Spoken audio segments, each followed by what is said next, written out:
Chapter 8. Across the Plateau. On November 21st, the Norwegians killed 30 dogs.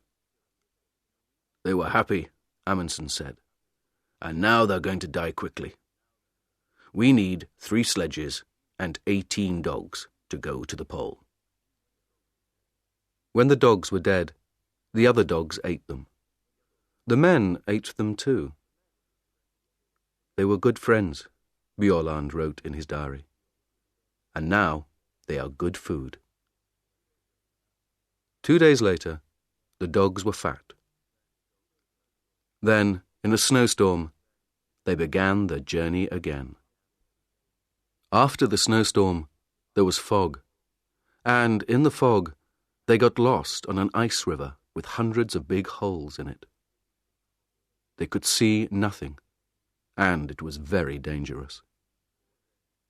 In 4 days, they moved 9 kilometers. But the ice is beautiful, Bjaaland wrote. Blue and green and white. This is a wonderful place, but I don't want to stay a long time. After the ice, there were strong winds and bad snowstorms. They could see nothing in front of them. But every day they travelled 25 or 30 kilometers. Then, on December 9th, the sun came out. They were at 88 degrees, 23 minutes south, 175 kilometers from the pole. 5 more long days, Bjaaland wrote. That's all now. But where is Scott? For 4 days, Scott's men stayed in their tents near the mountains. There is a bad snowstorm outside, Oates wrote. It's too cold for the ponies, and our clothes and skis are bad too. On December 9th, Oates killed the ponies. They were tired and ill, and they could not walk up to the plateau. Then Mears and his dogs went back to Cape Evans. We can pull the sledges ourselves, Scott said. We can do it. We're all strong men. There were 2 sledges and 8 men. They went 24 kilometers a day. On December 31st, Scott said to Teddy Evans and the men on the second sledge, You can't ski well. Leave your skis here. So they pulled their sledge 24 kilometers without skis. Next day, Scott went to Teddy Evans's tent. You're ill, Teddy, he said. You can't come to the pole. Take 2 men and go back. Tomorrow. Teddy Evans was very unhappy. 2 men, Captain, he said. Why not 3? Because Bowers is going to come with me, Scott said. He's strong. We need him. But you have food on your sledge for 4 men, not 5, Evans said. And Bowers has no skis. I'm the captain, Teddy, Scott said. You do what I say. Take 2 men and leave Bowers with me. Oates wrote to his mother. I'm going to the pole with Scott. I am pleased and I feel strong. But in his diary he wrote, My feet are very bad. They are always wet now, and they don't look good.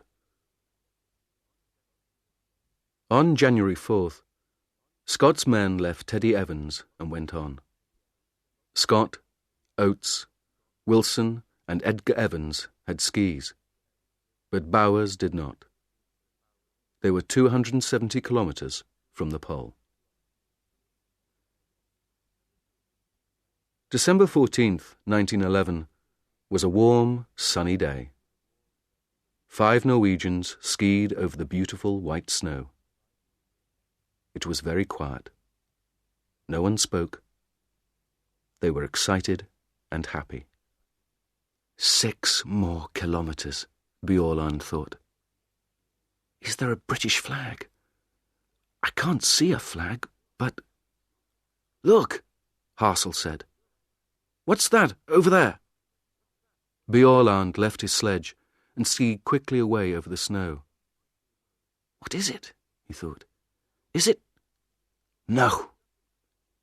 It's nothing, he called. There's nothing there. Nothing. 3 kilometers. 2.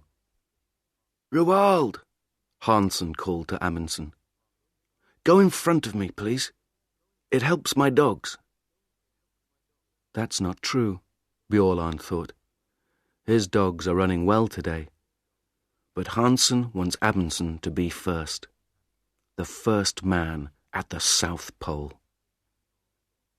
They skied on and on, over the beautiful snow. Stop, Amundsen said.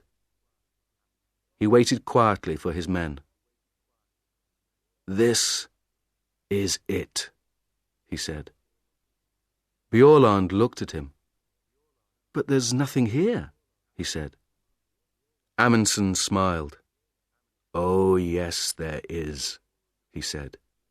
There's something very important here, Olaf. Very, very important. What's that, Roald? Us. We're here now. Isn't that important, Olaf? The 4 men stood on the snow and looked at him. Then, slowly, they all began to laugh.